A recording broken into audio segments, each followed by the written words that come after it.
প্রিয় ছাত্রছাত্রী, বং সায়েন্সে তোমাদের সকলকে স্বাগত। দেখো, আজকে আমি আলোচনা করব এবিটিএ টেস্ট পেপারের 525 এবং 553 এই দুটো পেজ।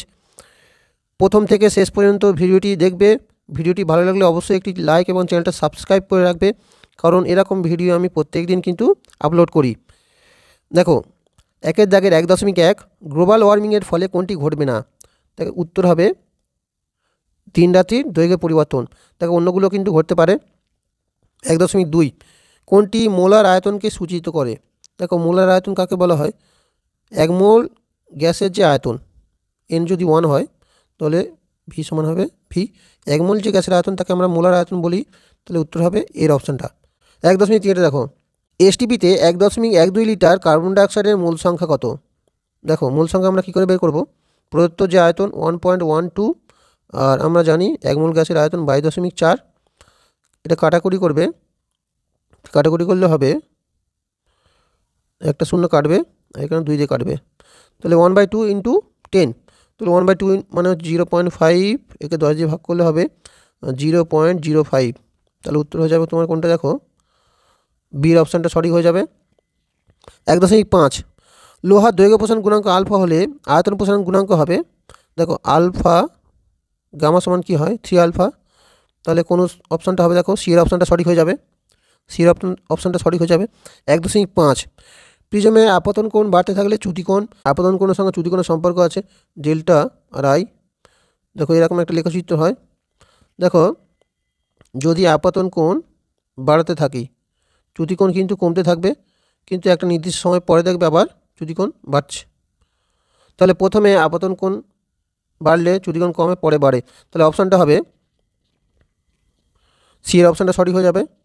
1.6 আলোর প্রতিসরণে অপরিবর্তিত থাকে কম্পাঙ্ক। 1.7 সমান দৈর্ঘ্যে একটা মোটা একটা সরু তামার তারের মধ্য দিয়ে একই তড়িৎ প্রবাহমাত্রা একই সময় ধরে পাঠালে কোনটি বেশি গরম হবে? দেখো, সরু তারের রোধ বেশি হয়, আর যার রোধ বেশি হয় তার তাপ বেশি হয়, এই সমানুপাতি আর। তাহলে সরু তারের কিন্তু রোধ বেশি হবে, গরম বেশি হবে সরু তারটি। 1.8 দেখো, কোনো পরিবাহী রোধাঙ্ক 5 × 10⁻8 ওহম মিটার হলে পরিবাহিতাঙ্ক, পরিবাহিতাঙ্ক হবে 1/, রোধাঙ্ক, তাহলে 1/5 × 10⁻8, 1/5 হচ্ছে 0.2 ইন্টু 10⁸, এটা করে দেখবে 2 × 10⁷ হবে, তাহলে উত্তর এরটা সঠিক হয়ে যাবে। 1.9 নিউক্লিয়ার রিঅ্যাক্টরে মডারেটর হিসাবে কোনটি ব্যবহৃত হয়? উত্তর হচ্ছে গ্রাফাইট। 1.10 একা সিলিকন মৌলটির বর্তমান নাম হলো জার্মেনিয়াম। 1.11 দেখো, নিম্নলিখিত কোন প্রকার যৌগের সমবায়বতা ধর্ম দেখা যায়? উত্তর হচ্ছে সমযোজী যৌগ। 1.12 দেখো, জলের তড়িৎ বিশ্লেষণে ক্যাথোডে 22.4 লিটার গ্যাস উৎপন্ন হয়, একই সময় অ্যানোডে উৎপন্ন গ্যাসের আয়তন কত হবে? দেখো, ক্যাথোডে হাইড্রোজেন আর অক্সিজেন অনুপাত হচ্ছে আয়তন অনুপাত 2:1, তাহলে অক্সিজেন যে হবে হাফ হয়ে যাবে, তাহলে 22.4 লিটারকে 2 দিয়ে ভাগ করলে হবে 11.2 এত লিটার, তাহলে তোমার অপশানটা হয়ে যাবে এর অপশানটা সঠিক হয়ে যাবে। 1.13 দেখো, পাইরোসালফিউরিক অ্যাসিডের সংকেত, এর অপশানটা সঠিক হবে H2SO7। 1.14 জলে কোন আয়নের উপস্থিতি মোট ধারকে ত্বরান্বিত করে? উত্তর হচ্ছে Cl- আয়ন। 1.15 প্রোপাইন যৌগে H পরমাণুর সংখ্যা। দেখো, যে প্রোপাইন যৌগ তার সাধারণ সংখ্যা হচ্ছে CnH2n-2। প্রোপাইন মানে কার্বন সংখ্যা হচ্ছে 3, তাহলে এন এর মান যদি 3 হয়, তাহলে হাইড্রোজেন কত হবে? 2 × 3 - 2 মানে 6 - 2 মানে 4, তাহলে হয়ে যাবে হচ্ছে বি এর অপশানটা সঠিক। দিয়ে দেখো, মিথানজনিক ব্যাকটেরিয়া কোন বস্তুকে বিয়োজিত করে মিথেন গ্যাস উৎপন্ন করে? উত্তর হচ্ছে জৈব যৌগ, জৈব বস্তু। 2.2 দেখো, সৌরকোষে কোন অর্ধপরিবাহী ব্যবহার করা হয়? উত্তর হচ্ছে সিলিকন। 2.3 দেখো, তাপমাত্রা কোন স্কেলে উষ্ণতা ঋণাত্মক হয় না? উত্তর হচ্ছে কেলভিন স্কেল। 2.4 চার্লসের সূত্র অনুসারে ভি বনাম টি লেখচিত্রের প্রকৃতি। দেখো, ভি আর টি লেখচিত্র কীরকম হয়? মূলবিন্দুগামী সরলরেখা হয়। 2.5 নিচের বিবৃতি সত্য না মিথ্যা? 0 থেকে 4 ডিগ্রি সেলসিয়াস পর্যন্ত জলের আয়তন প্রসারণ গুণাঙ্কের মান ধনাত্মক। দেখো, আয়তনের সঙ্গে উষ্ণতার যে সম্পর্ক লেখচিত্র এই ধরনের হয়, ঠিক আছে? যত উষ্ণতা কিন্তু 0 থেকে, ধরো এটা 4 ডিগ্রি সেলসিয়াস, এটা 0, যখন আমরা উষ্ণতা কিন্তু বাড়াবো। এখানে দেখো উষ্ণতা বাড়লে এখানে আয়তন কমতে থাকে প্রথমে 0 থেকে 4 ডিগ্রি, তাহলে এখানে ঋণাত্মক হবে, তাহলে এটা কিন্তু মিথ্যা। অথবা দেখা আছে লোহা ইনভার তামার মধ্যে সবচেয়ে কম দৈর্ঘ্য প্রসারণ গুণাঙ্ক কোনটির? উত্তর হচ্ছে ইনভার। 2.6টা উত্তর লেন্সে কোথায় বস্তু রাখলে বিবর্ধন হবে? দেখো উত্তর লেন্সে ধরো এটা হচ্ছে ফোকাস, এটা আলোক কেন্দ্র, ফোকাস আর আলোক কেন্দ্রের মাঝে যদি বস্তু রাখো বিবর্ধন হবে। পরের যে কোশ্চেনটা আছে দেখো 2.7 এক বিওটির মান কত জুলের সমান? দেখো এক বিওটি মানে হচ্ছে 1 কিলোওয়াট ইন্টু 1 ঘন্টা। 1 কিলোওয়াট মানে হচ্ছে 1000 ওয়াট ইন্টু 3600 সেকেন্ড, এটা গুণ করলে হবে 3.6 ইন্টু 10⁶ এত জুল। অথবা আছে দেখো 1 কুলম কত স্ট্যাট কুলম্বের সমান? 1 কুলম সমান 3 ইন্টু 10⁹ স্ট্যাট কুলম্ব। 2.8 দেখো একটা তড়িৎ কোষে ইএমএফ 1.5 ভোল্ট বলতে কী বোঝো? কোষের ধনাত্মক প্রান্ত থেকে একক ধনাত্মক আধানকে কোষটা সম্পূর্ণ ঘুরিয়ে আনতে 1.5 জুল কাজ করতে হবে। 2.9 দেখো একটা উত্তর লেন্সকে জলে নিমজ্জিত করলে উহার ফোকাস দৈর্ঘ্য কী পরিবর্তন হবে? দেখো ফোকাস দৈর্ঘ্য কিন্তু বাড়বে। অথবা দেখা আছে দুটি মাধ্যমে প্রতিসরাঙ্ক 1.72 1.83 হলে কোন মাধ্যমে আলোর বেগ বেশি হবে? আমরা জানি ভি সমান হচ্ছে c/μ, তাহলে যার মিউ কম তার বেগ কিন্তু বেশি হবে, তাহলে উত্তর হবে 1.72। পরের কোশ্চেনটা দেখো শূন্যস্থান পূরণ একটি আলফা কণার আধান হাইড্রোজেন আয়নের আধানের দ্বিগুণ 2 গুণ হবে। অথবা দেখা আছে 1 ইউ পরিমাণ ভরের তুল্য শক্তির মান কত? ই সমান হবে 931 মেগা ইলেকট্রন ভোল্ট।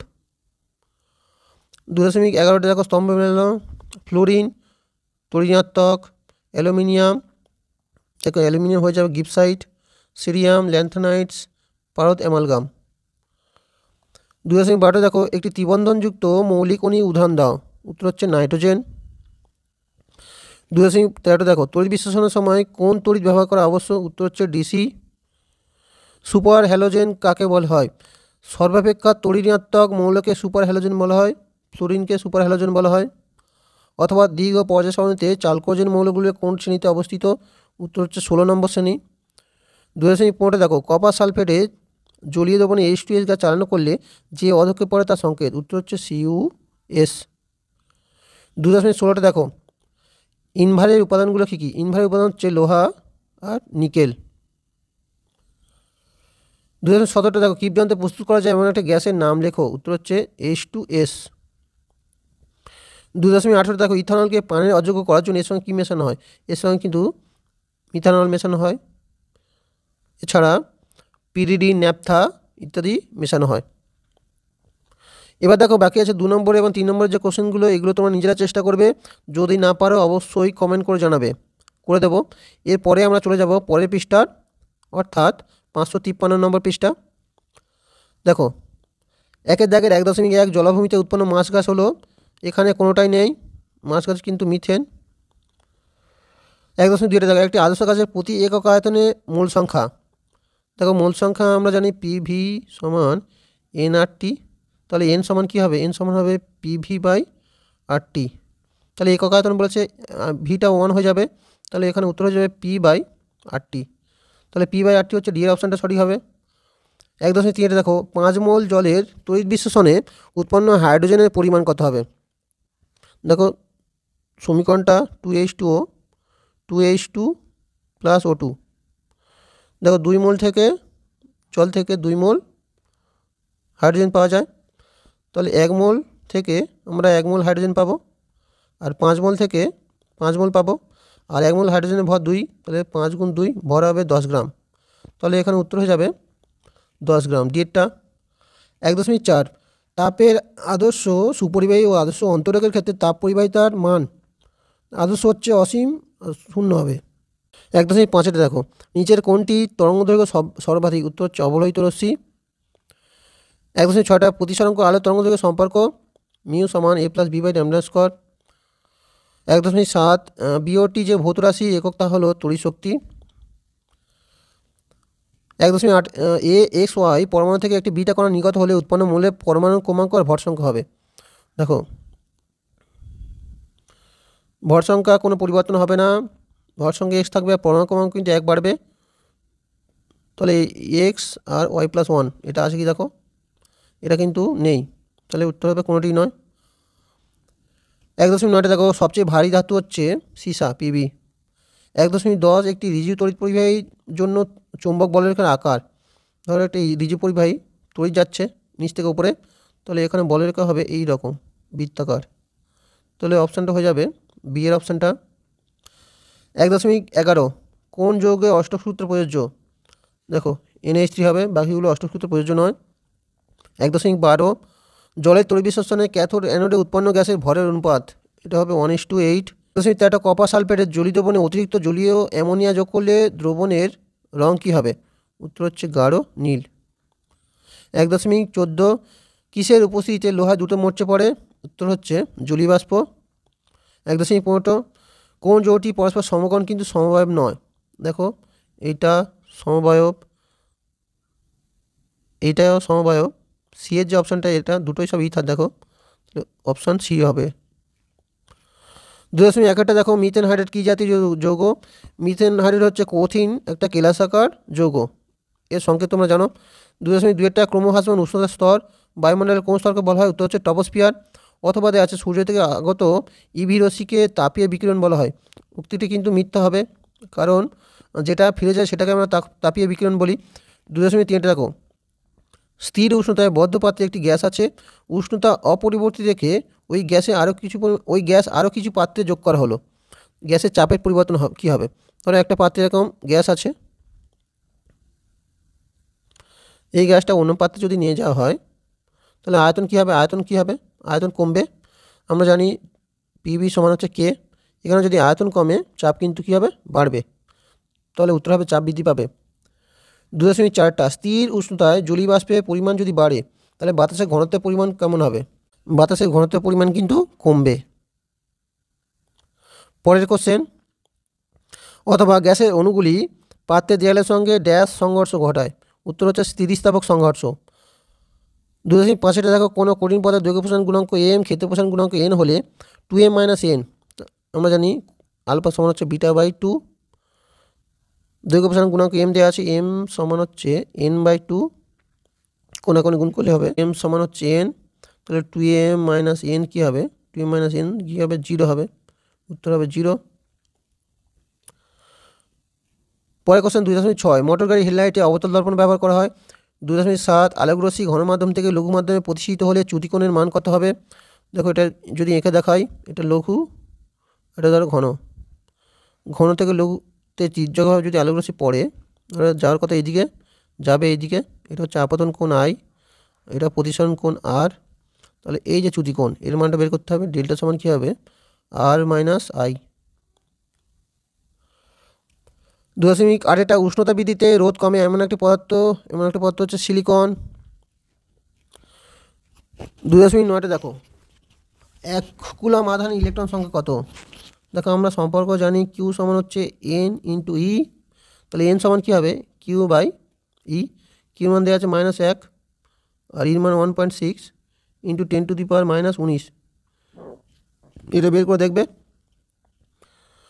2.10 কোনো তেজস্ক্রিয় রশ্মির বেগ শূন্যস্থানে 3 × 10⁸ মিটার/সেকেন্ড হয়। উত্তর হচ্ছে গামা রশ্মি। থোরিয়াম 234 এখান থেকে যদি বিটা কণা নির্গত হয়, ধরো এক্স পরমাণু তৈরি হয়েছে, 234 ভর সংখ্যা থাকবে, কোনো পরিবর্তন হবে না, পারমাণবিক ক্রমাঙ্ক 1 বাড়বে, 91 হবে। 2.11 ক্ষারীয় মৃত্তিকা ধাতু হচ্ছে ম্যাগনেসিয়াম, সন্ধিগত মৌল হচ্ছে জিঙ্ক, থার্মিক পদে নিষ্কাশিত হচ্ছে Mn, ব্রাশ হচ্ছে Cu। 2.12 MgO P2O5 L2O3 আম্লিক ধর্মের ঊর্ধ্বক্রমে সাজাও। সবচেয়ে বেশি আম্লিক হচ্ছে P2O5, তারপরে L2O3, তারপরে MgO, তাহলে MgO less than L2O3 P2O5। অথবা দেখা যাচ্ছে পর্যায় সারণীর প্রথম হ্রস্ব পর্যায়ে মোট মৌল সংখ্যা। উত্তর হচ্ছে 2টি। 2.13 ধ্রুবীয় সমজীবী বন্ধন সৃষ্টিকারী পরমাণু দুটির তড়িৎ ঋণাত্মকতার পার্থক্য কেমন হওয়া উচিত? উত্তর হচ্ছে মাঝারি টাইপের হওয়া উচিত। অথবা দেখা আছে নিষ্ক্রিয় মৌল হলে বিশেষ শর্তে যৌগ গঠন করে এমন একটা মৌলের নাম করো। উত্তর হচ্ছে জেনন, এই ফ্লোরিনের সঙ্গে যৌগ গঠন করে। 2.14টা H2S এর সংস্পর্শে ক্ষারীয় সোডিয়াম নাইট্রোক্সাইড দ্রবণের বর্ণ কী হবে? উত্তর হচ্ছে বেগুনি। 2.15টা নাইট্রোলিম যে পদার্থের রাসায়নিক মিশ্রণ তা হলো CaCN2, ক্যালসিয়াম সায়ানামাইড আর কার্বন। অথবা দেখা আছে সংশ্লেষণ পদ্ধতিতে যে অজৈব অ্যাসিড প্রস্তুত করা হয় সেটা হচ্ছে HCl। 2.16টা দেখো Fe+3 থেকে Fe+2 হয়েছে, এটা একটা বিজারণ বিক্রিয়া, এখানে ইলেকট্রন সংযুক্তি হয়েছে। আইপিএসি নাম লিখতে হবে, প্রথমটা আইপিএসি নাম 1 2 3, 3 নম্বর কার্বন আছে, একটা দ্বিবন্ধন আছে, তাহলে প্রোপিন, প্রথমটা হচ্ছে প্রোপিন। বিটা একটা কার্বন আছে আর CHO গ্রুপ আছে, এটা হচ্ছে মিথানল। অথবা দেখা আছে অ্যাসিটোন ও প্রোপানলের মধ্যে সম্পর্ক কী? দেখো acetone CH3 CO CH3 acetone, আর প্রোপানল CH3 CH2 CHO। এদের দেখো সংকেত একই, সংকেত হচ্ছে C3, প্রত্যেকটা H6O, সংকেত একই, কিন্তু এদের যে কার্যকরী মূলক আলাদা, সুতরাং এরা পরস্পরের সমাবয়ব। 2.18টা কোশ্চেন দেখো, 18 কোশ্চেনটা দেখো, 2 বিউটানলের গঠনমূলক সংকেত। 2 বিউটানল, বিউটানলে 4টে কার্বন থাকবে, 1 2 3 4, আর 2 নম্বর ধরো একটা 1 2 3 4, 2 নম্বরে OH গ্রুপ থাকবে। এবার বন্ধন তুমি দিয়ে দাও, এখানে তিনটে হাইড্রোজেন লাগবে, এখানে একটা হাইড্রোজেন লাগবে, এখানে দুটো হাইড্রোজেন লাগবে, এখানে তিনটে, তাহলে CH3 CHOH CH2 CH3 বুঝলাম। 2 নম্বরগুলো আর 3 নম্বরগুলো নিজেরা করবে, যদি না পারো অবশ্যই কমেন্ট করবে। ভিডিওটি ভালো লাগলে লাইক এবং চ্যানেলটা সাবস্ক্রাইব করবে, কারণ এরকম ভিডিও কিন্তু আমি প্রত্যেক দিন দিই। তোমরা অবশ্যই লাইক করার চেষ্টা করবে আর চ্যানেলটা সাবস্ক্রাইব করে রাখবে।